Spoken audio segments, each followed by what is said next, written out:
We know that in this life we will face difficult seasons, and in John 16:33, we are told that in this world we will have trouble. So if you've ever gone through a season of loss and grief, or maybe are going through a season of loss and grief right now, and you wonder if God really can use that for your good and his glory, then today's message is absolutely for you.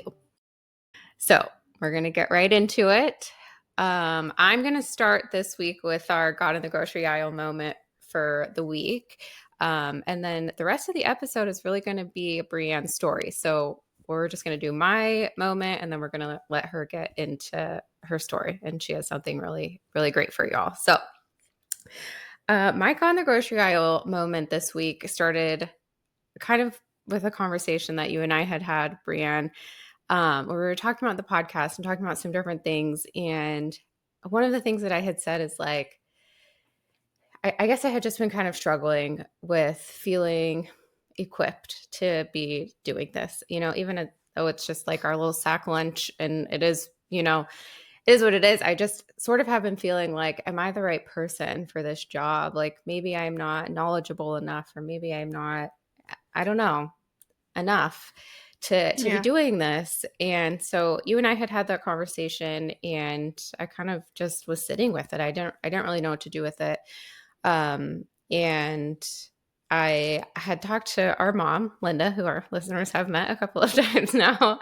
And I had said to her, I felt like I had just heard somewhere like something, which I still have not found this verse. If you know it and you want to share it with me, that's great. I still haven't found it, but I thought I had just heard something about how like you can't teach, like you have to have a certain number of years before you can teach, something along those lines. Like I thought that I had just heard that as somewhere in the Bible. See, you're saying you don't, like, I feel like that face means you don't think that it is. I mean, I don't know every verse in the Bible, so maybe it's there and I'm not aware of it, but I I I have never heard such a thing that I'm I aware of. still haven't found it, so I'm not sure that it is. Again, if you're listening and you know what I'm talking about, then feel free to share. But I had said to mom, doesn't that exist somewhere? And she also was like, I'm not really sure. So I hung up the phone with mom because I had been sharing with her some of these like challenges that I was having of feeling like, I don't know. I even said to you, like, I'm not sure I'm the right guy, That's just Yeah. how I was feeling. And I had kind of said the same to mom and was asking her about that verse. I thought maybe she would know.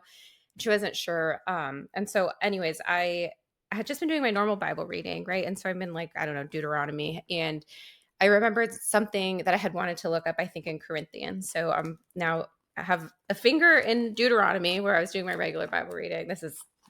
I don't normally use a picture Bible book, but that's what I have. Uh, and then, so I'm flipped to, Corinthians and with another finger. And I like realized like my thumb was somewhere, in the middle. And so I'm reading what I wanted to read in First Corinthians. And then I'm like, I wonder where my thumb is.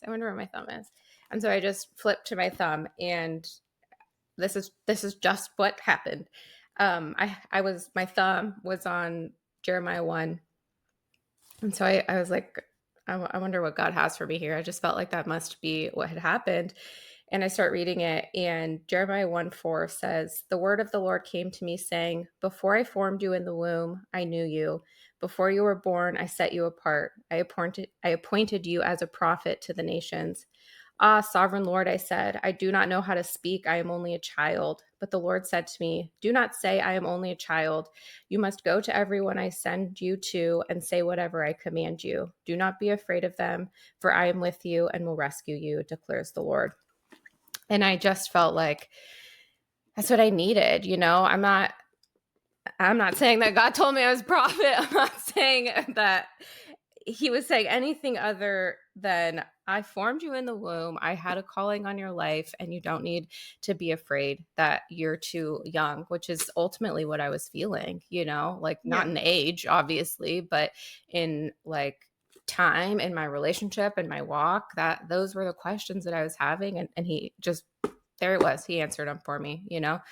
Um, that was just really cool and really helped me to be like, okay, I can press forward even in all the unknowns and even in the feeling ill-equipped, because there have been great prophets like Jeremiah who also felt very ill-equipped, and God said, no, go.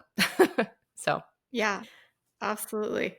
Well, and so I know I wasn't gonna do a God in the grocery aisle moment this week, but you saying that reminded me of something Yeah. that I haven't actually told you this, but I think we had that conversation on a Wednesday, and the Sunday, so I guess it was last Sunday, we went to church, and we actually had a guest speaker at church, and the whole message really spoke to me on that conversation that we had had, but it was so funny because one of the first things he said was something to the effect of like, I'm not qualified to be standing up here and speaking to you today, but God had a calling on my life.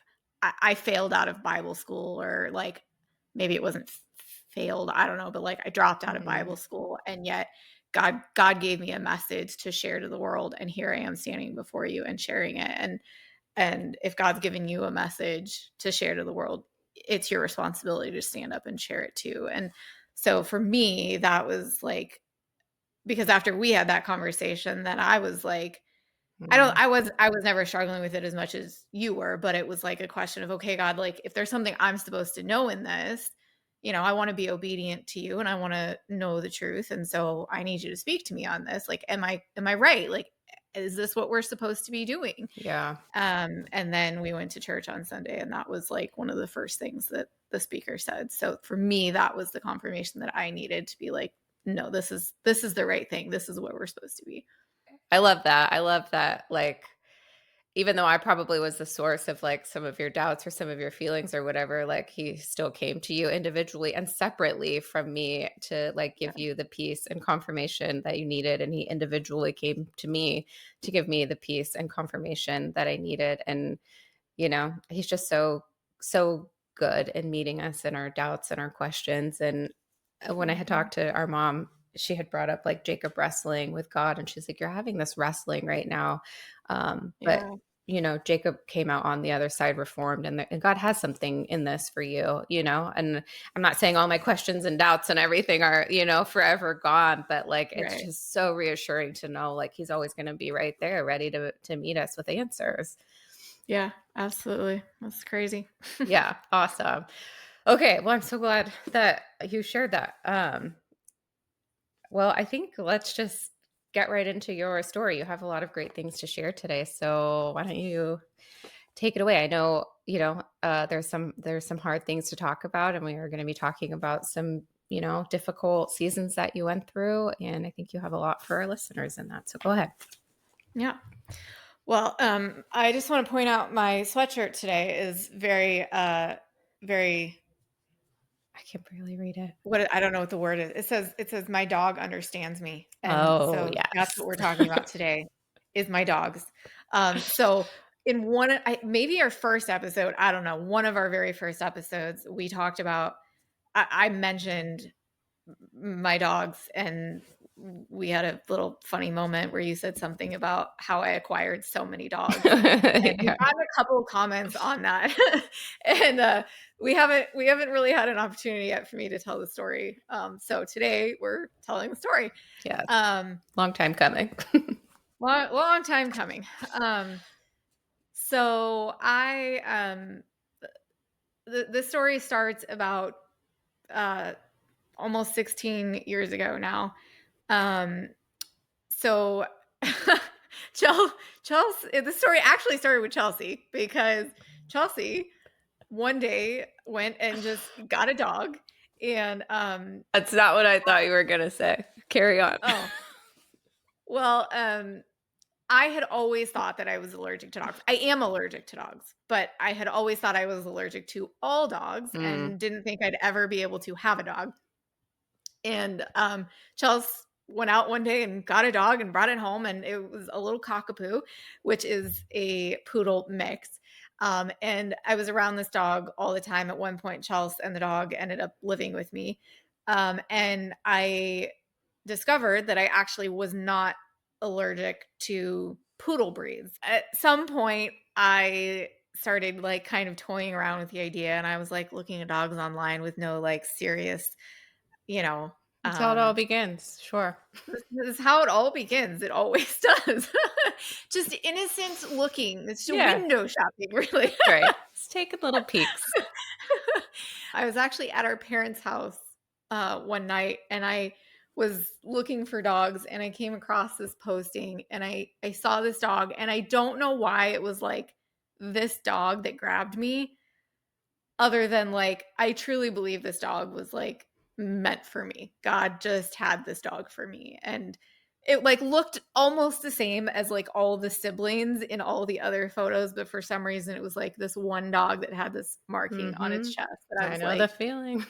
"Yep." We've talked about Chelsea's similar story in an earlier episode, so if you haven't, go watch that, but, um I just was like, "I love this dog. It's so cute." And so I messaged the woman and still like really didn't necessarily have the intention that I was going to go and buy this dog, but I went and met the woman. I just was like, "Well, I'll just go see. We'll just go check it out." Of course, and yeah. No mhm, harm. No harm, no foul no in harm. going to look at a dog. Yeah. And so I went and my mom went with me and we got there and it was like I almost left because I like could not find this woman. She like didn't speak English, which in hindsight was probably like a red flag that I should have been aware of just because like I couldn't communicate with this person. I probably had no business buying a dog from her. But whatever. And so I finally found her and she got out of the car and she immediately handed me this dog and this dog just like wrapped her arms around me and like all fours just like wrapped her arms around me and like would not let go and I was like, "Well, I'm going home with this dog now." Yep. And again, if you've heard Chelsea's story, she has a very similar experience. Which, what's And funny is in that episode you said, "I think I have a picture of Tansy," because I was talking about the picture of yeah, Ivy, and then you sent it to me, and yeah, you do. I mean, you have a picture of her first time ever holding her of, like, that's your dog. There it is, that moment. It's, like, kind of yeah. cool. Um, and so I took this dog home and she was my absolute best little friend for 15 and a half years. Well, let's back up for a second because you took this little dog home, and I was living with you at the time, and you set this little dog down, and you were like, "What have I done? I own a dog. Mhm. Is Yeah, was this a absolutely horrible freaked out. mistake?" Completely Yeah. freaked out. And what I thought you were gonna say was when you said Chelsea went and got I thought you were gonna say tattoo because that same exact day while you were getting a dog, I was getting a tattoo that I also regretted horribly. So you came home with a dog that you were like, "What have I done?" And I came home Yeah. with a tattoo that I was like, "What have I done?" Your story ends a lot differently than my tattoo story.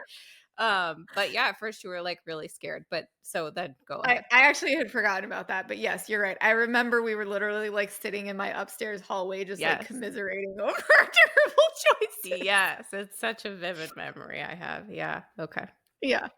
Um, so, yes, I guess fortunately for me, unfortunately for you, my story ended a lot differently than yours.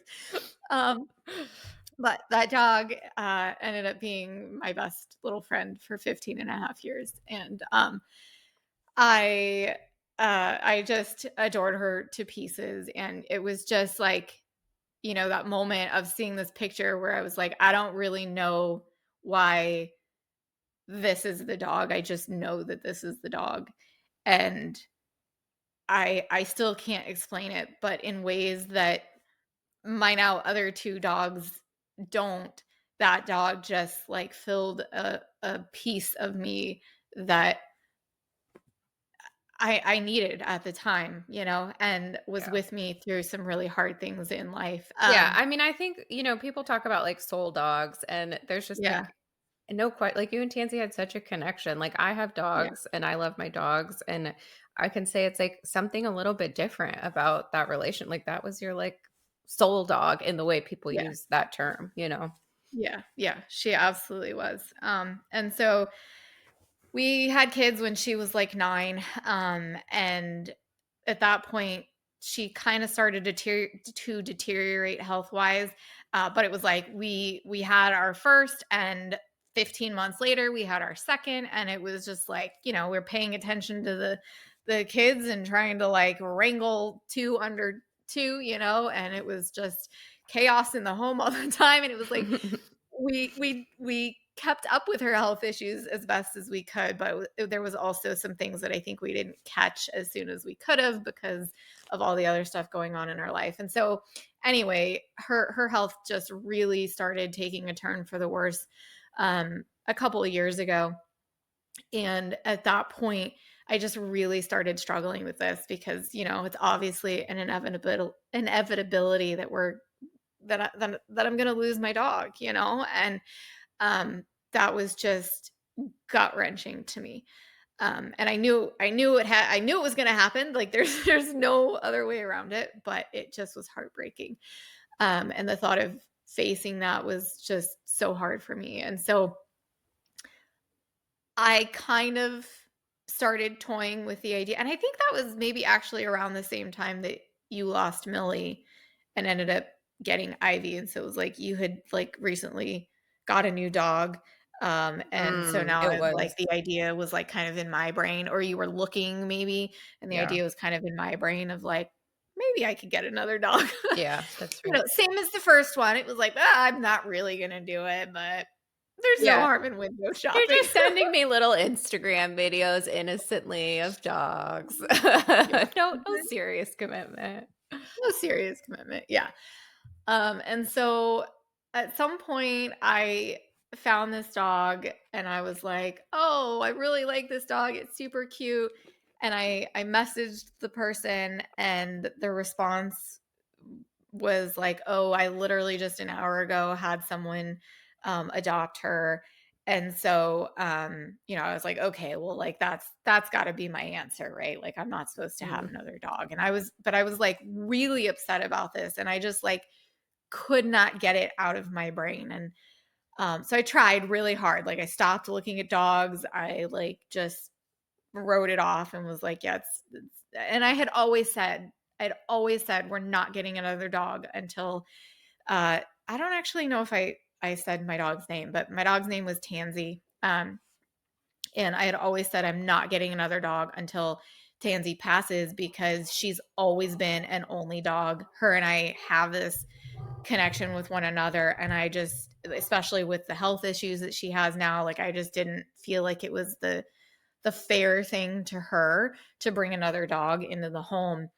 Um, but more and more, like I was just really struggling with how she was doing and her health decline and all that. And so, so I really tried to stop looking at dogs. And then at some point, I was just like, I can't get this out of my brain. And so I kind of started dipping my toes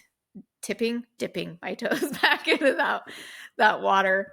Um, and I eventually came across this dog that was in Texas, where Chelsea and Mark are, was like maybe 30-45 minutes from Texas, from where they live in Texas. Mhm. And so like the thought occurred to me, okay, if I had to like go out and get this dog myself, I could, stay with Chelsea and Mark and go pick this dog up.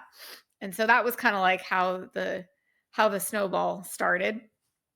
Um, and I decided that I really wanted specifically a red Havapoo puppy, and they are like impossible to find. They just, for whatever reason, Havapoos are not a super popular breed, and the color red in them is really difficult to find. And so here I found this red Havapoo puppy 45 minutes from where Chelsea and Mark live. And so I was like, well, this has to be something, right? Has to Obviously. be, obviously.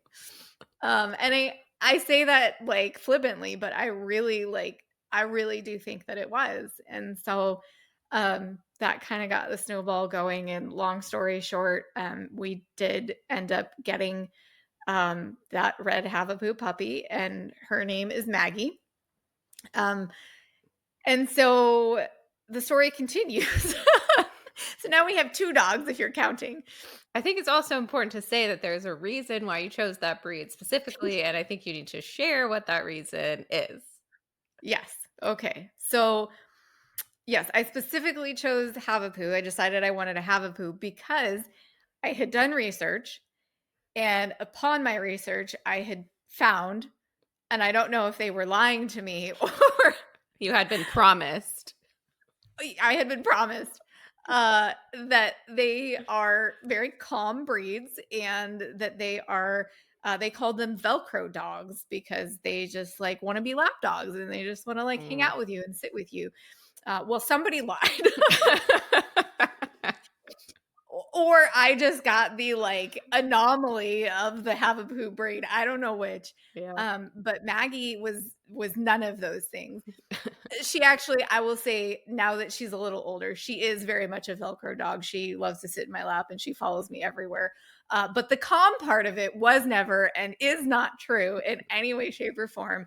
This Oh, dog was an absolute terrorist, and still is to some extent, although as she gets older, like, she's growing out of it a little bit, but so we brought her home and it was like the first 2 days she was like the perfect dog. She was like super calm and just like taking it all in. We thought like, "Oh, this is like the most wonderful thing." She was great with Tansy. Everything was good. 48 hours in and it was like she went from being a perfect angel to an absolute Tasmanian devil. Um, just enough time for you to fall in love. There's no turning back, and there's bam, no turning true back. colors. Yep. True colors came out. Yeah. And so the she like chewed up all of our kids' toys. She would like nip not nip, but like she would get so excited when people came in the door that she was like jumping up on them and she'd like do little like love bites. I don't know if anyone has seen that. It's not like they're biting somebody. It's like they're like giving you Yeah, and, kisses, like, all mouth puppies kisses. do this, right? And I was, like, saying to you at the time, like, "It's just a puppy thing, it's a puppy thing," and then I meet the dog and I'm like, "Oh, it's a little more than that." So, like, that's important to say. It's not just, like, normal puppies. No. No. No. This is a very special animal. She's just, like, Uh, wild. She's pretty wild.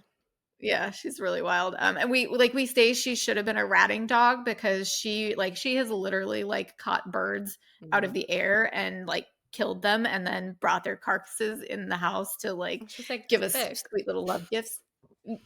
Yeah. She's Yeah. small. Yeah. She's like 18, 20 pounds max, and she's like this big and just an absolute menace.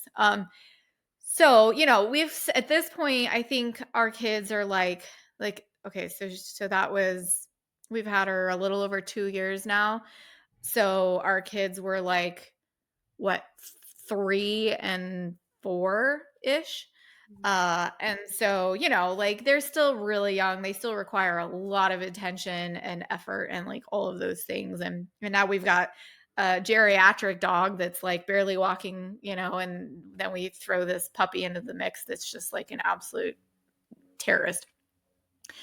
So I kind of like started losing my mind and I was like, I don't know what to do. This is like a nightmare. This is my own personal nightmare. I'm living in a nightmare right now.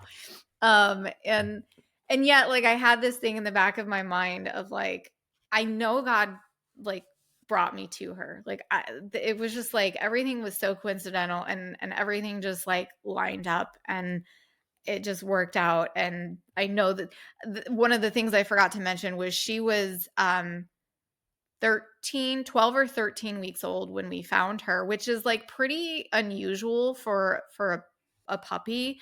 Um, from a puppy from a breeder, especially this color, like it's a really sought after color. And so like it was pretty weird that she had, which maybe now we know why, but it was still like, weird that she was still available at that age. Um, Right, because normally they're, like, spoken for before they're even, like, ready to go, which is around, like, 8 weeks, and she was already, like, yeah, 12 or 13 and still hadn't been yeah, adopted. exactly. Yeah. Right. So it was like she just like was waiting for us. Yeah. So I just still always had this thing in the back of my mind that like God had this dog for me. I know that he did. And so like, God, what am I supposed to do with this? Because now she's like terrorizing our home. And your Well, children. and yeah. And Tansy. So like Mhm. she just like she wasn't like purposely terrorizing Tansy, but she so badly wanted Tansy to love her. And this was true until the day that Tansy died. Like she just wanted Tansy to love her and wanted to be friends with Tansy. And she would like shower her with love and affection when Tansy like did not want any part of it. And she's like pretty aggressive with her love and affection, not like In a mean mean way. aggressive, just Yeah. like lots and lots of love and affection, like kisses at 1,000 miles an hour and, licks you to death and like all those things. And Tansy wanted like no part of it. So Tansy started like nipping at her because she like didn't want her to like get in her face and, all these. So it was just like all around turning into like a really bad situation. And I have always said like I would never get rid of a dog. Like I'm not here to like judge people who have or like your reasons or whatever, but like my heart is if I bring a dog into my home, that dog is a part of my family and it's going to stay with me till the day that it dies. And here I am with this dog and I'm like I'm not sure what to do. Like we're at a point of having to think about do we have to get rid of this dog because it's becoming a source of stress in our home to have her around like this. Mhm. So, of course, the obvious answer There's only to this one. problem was to get another dog, Yes. right? To get a third dog, to bring another dog into the house of chaos. That was the obvious answer. Again, it was like, well, we're not really serious about this, but no harm in looking. Yeah. And so we happened to have a friend at the time. Well, she's still our friend now, but at the time, a friend of ours um, had decided to breed her dog, who is a poodle. So we, again, were like, okay, well, maybe we could just go like look at the dogs. We'll just go look. We don't have to buy one. We don't have to get one, but we could just go look at them. We've And heard you this think at story this point we would have before. like learned what happens when you just go look, No. but I guess we didn't. So we went and we fell in love. But we went to dinner that night and we were talking about it and like going back and forth on whether or not this was a brilliant idea or an absolutely horrific idea.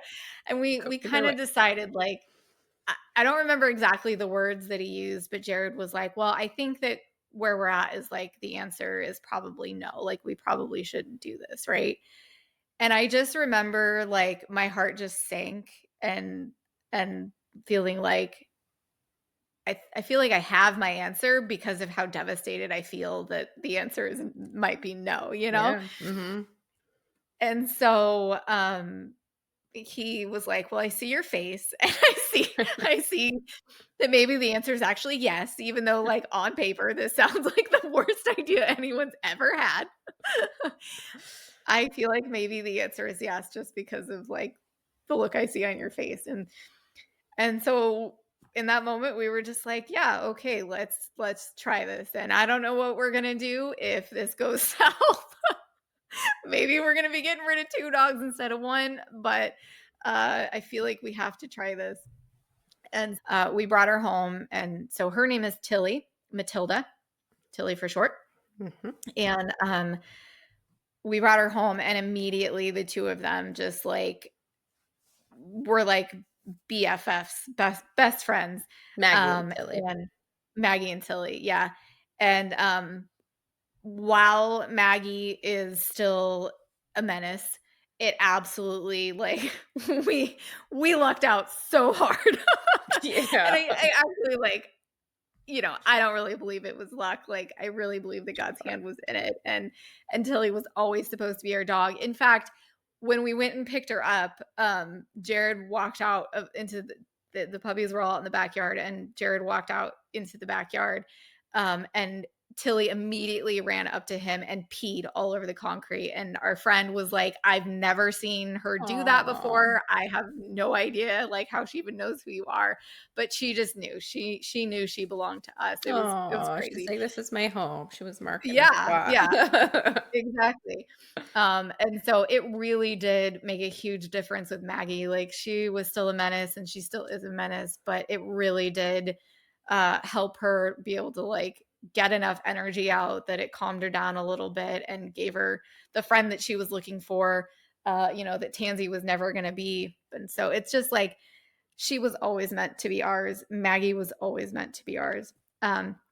So that's, like, kind of a long-winded way of getting back to Tansy, and, like, God knew that me especially, needed these other dogs, as my soul dog, as you said, like, started deteriorating, and it really did help me be able to, like, focus on something else, I think, focus on something besides Tansy's, deterioration and like give me more greater peace in knowing that I was going to be losing her. Like, it's not the same. I don't have the same connection with Sure. these two that I had with her, but knowing that there was still something after her, I think still helped. There was one time that we came home and she was just like crying. And I finally figured out through a lot of trial and error, I finally figured out that she was like really hot. And so I started having to like put a fan in front of her every time we would leave the house so like she wouldn't overheat and be horribly uncomfortable. And so that went on for like a week or two. And then there was a time that we came home and she had somehow managed to like get herself into like almost a corner and was like staring into the wall, just like crying. And it was at that point that I was like, okay, like this is no longer a good thing for her. Like she's to a point that she probably doesn't really want to be here anymore, like Yeah. it's not good for her. Um and so I think it was at that point or like within a day or two of that happening that we were like, okay, it's time. And so I was still like really struggling with this. Like I really felt in my heart like this was the right decision, but I just really wanted to like be sure, And so I was like praying and like asking God for confirmation that this was the right thing to do, that I was honoring her in this. Um and so I don't remember exactly. It was like a day or two, I think, before um we were going to be putting her down, and my cousin Angela, who's also been on a previous episode, um she called me, which is, she and I don't we love each other dearly, but we don't, talk like all that frequently. And so it was like kind of out of the ordinary that she had called me. And I don't remember, we talked about whatever for a few minutes, and she's like, well, I got to tell you, the real reason that I called is because I had been praying, and um I felt like God put it on my heart that I needed to pray for you because you were going to be having to put Tansy down. And she's like, I didn't know that because nobody told me that. I just really felt like God was telling me that. And I needed to call you and let you know that um, God sees you and loves you and just wants you to know that you're doing the right thing. And so it was like, like we've said in so many episodes, like he gives us, like you said earlier in the episode, it's like he gives us what we need to move forward in the things he's called us to. And so it really just like, not that it made it any easier that I was losing her, but it really just gave me confirmation that this was the right thing and that it was time to let her go. Um so we let her go that Friday, and um it was one of the hardest things I've ever done, but it was like as good as it could have been, it was as good as it could have been. So we let her go, and the next Sunday we were at church, and during the worship they were playing the I think it's a Brandon Lake song, House of Miracles. And there's a line in it that says something to the effect of he triumphs over even the coldest grave.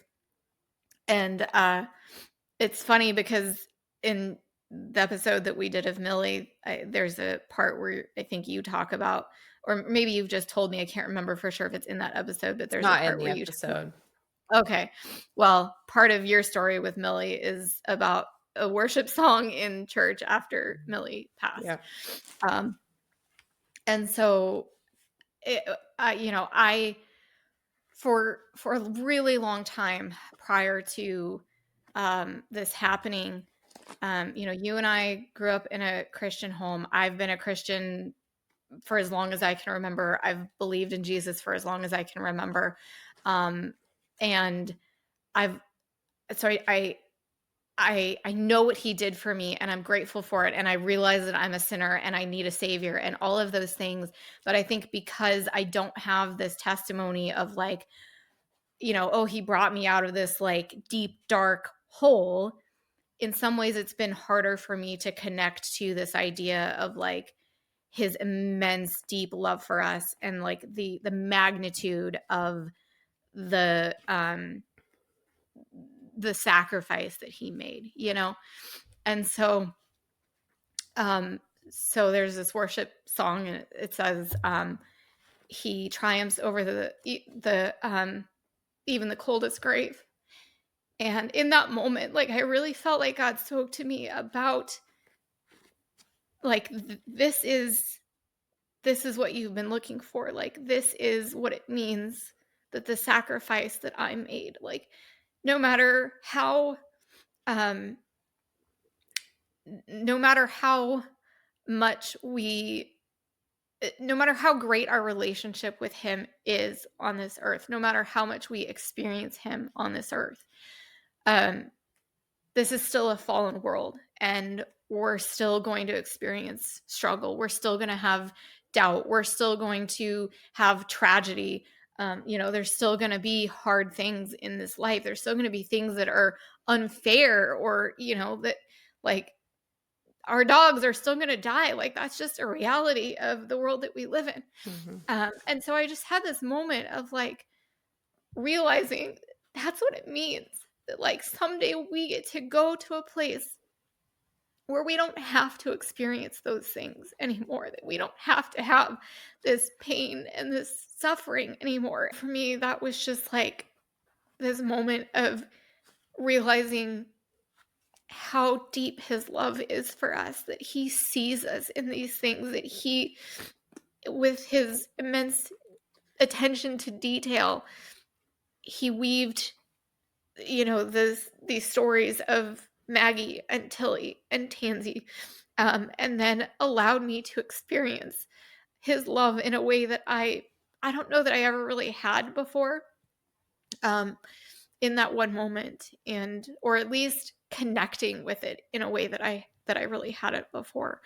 Um, and yeah, so he took something that was for me tragic, letting go of this dog that had been my best friend for 15 and a half years, um, slept in my bed every single night, uh, you know, and he made a beautiful story out of that. And so as much as it, I think, will always be a hard thing that I lost her, he really did live up to his promise that he uses all things for his good, for our good and his glory, and that just was such a beautiful end for me to that story. As Yeah. I'm just a wreck, and I'm sorry. I think that's the same as me in the Millie episode. It's a hard thing to talk about, It's like I think until you've lost a pet, like you don't fully understand like the huge hole that that places, in your life and in your home and in all the space around you, it's just this gaping hole that you feel so Yeah. deeply. and Yeah. it doesn't go away. But like you Right. said, like he does still use those things that are, so heartbreaking to us, to allow you to know him on a deeper level. Um, Mhm. and like I just want to connect these dots that it's like he knew that this moment was coming, and it was still a few years down the road, right? But he was already planning for you, and he was already Yeah. finding the perfect dog that was going to mean you needed another dog because one wasn't gonna fill the hole of Tansy, and I'm not saying either of them, are replacing Tansy, but it's like in order to, like, have this space that was going to be safe for you once you lost this huge thing, he knew exactly what Yeah. you needed, and he made sure the first dog needed a second dog so that, you had this, like, complete picture, and it would just bring a little bit extra peace and this really Yeah. difficult thing that you were going to experience down the road, and he had that ready for you Yeah. because of how much he loves you and because he saw you and he knew you. Yeah. Exactly. Yep. Yeah. Um, I'm going to say a couple of things. So, my God in the Grocery Aisle moment that I talked about at the beginning of the episode, there was another piece to that I didn't mention, and I don't know why, but I am reading this book and it's called Crazy Love. And it is about like God's intense, relentless love for us, and that we're so undeserving of it, and there's nothing that we can do that would make us deserving of it, and even the best things that we have to offer pale so immensely in comparison to how holy and good he is, but he gives us Mhm. that love anyways, and like it's Yeah. demonstrated in these ways, and sometimes so much more visible when we're going through something so difficult, because as we said in the beginning of the episode, he doesn't promise to protect us from any of the hard things in life. In fact, he says very clearly that we're going to experience them. Yeah. Um, but in reading that book, I had just a friend had given it to me a while ago, and I just picked it back up, or not picked it back up, picked it up for the first time, and it was like the day after I came across that verse in Jeremiah, and in the book, this guy goes out into the wilderness to just get closer to God, and he opens his Bible, and that's the first verse that he reads is the verse from Jeremiah that I read in the beginning. And if someone gave me this book and they had highlighted that entire verse, and it was just like, okay, you gave it to me once just in case it wasn't enough. You gave me another confirmation. And I feel like your story reflects that as well. It's like you knew it was time, but just in case you needed something more, he Mhm. let somebody call you and tell you that. And then he again spoke to you, in a worship song through it all to make sure that you knew that you were seen and you were loved and you were held, and he was Yeah. going to bring something good and beautiful out of something so sad. Yeah.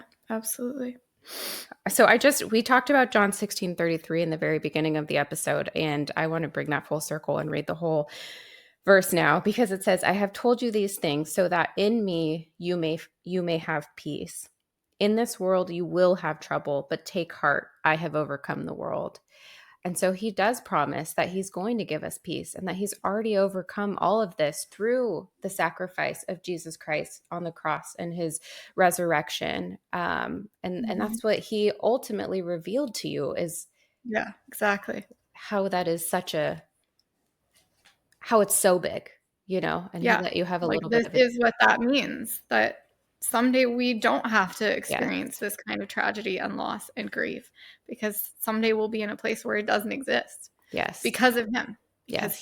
because he sacrificed for us. Yes. And he has overcome, and we can take heart in that, in in the good times and the bad. Yeah. Amazing. Well, I know that's a really, it's a hard story. It's a sad and hard story. And so thank you so much for sharing it with us and sharing it with our audience and being vulnerable in that. Because I think there's so much to take away from it. Yeah. Sorry for all the snotty tears for all of you out there. If you're watching, if you're listening, you don't know, so Well, I had to look at it. well. Just kidding. You're my sister, that doesn't count. No, that's true. I see it a lot. All right. Was there anything you want to add? Is there anything that you want to explicitly say that you hope people take away from your story?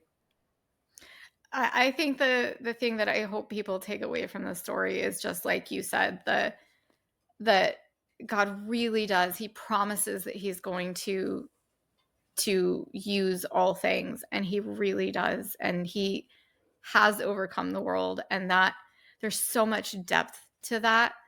Um and in the hard things, in the tragedy, I think is oftentimes where we really find or discover the meaning of that. And so if you are somebody who has experienced or is currently walking through a season of grief and loss, um, just take heart that he does see you, even if it's a quiet season where you feel like he's not there. Like, he is working behind the scenes, and he will um, he will ultimately use this for your good and his glory. And seek him out in that, and ask him for the confirmations, and ask him for, his presence, and to know that he's there, and to have understanding. And that doesn't mean that he's going to reveal the whole thing, of course, but he will give you what you need to get through the hard things. Yes, absolutely. Beautifully said. Okay. Well, thank you again, Brianne, for sharing that. And audience, thank you so much for joining us again today. And we hope to see you again soon. Do you want to take us out in a quick prayer, Brianne? Sure. Dear Heavenly Father, I thank you for this time that we've gotten to spend together, and this opportunity to serve you. Lord, I ask that you would bless our listeners with the things that you would have for them through this message. I thank you for the 15 and a half years that I got to spend with Tansy, and for using her story, for whoever needed to hear that today or in the future. I thank you for using her story for that. We just thank you and honor you and praise you that you are so good. You are so glorious, and the depths of your love for us is just unfathomable. I thank you and I praise you in Jesus' name. Amen. Amen. All right. Bye. Bye.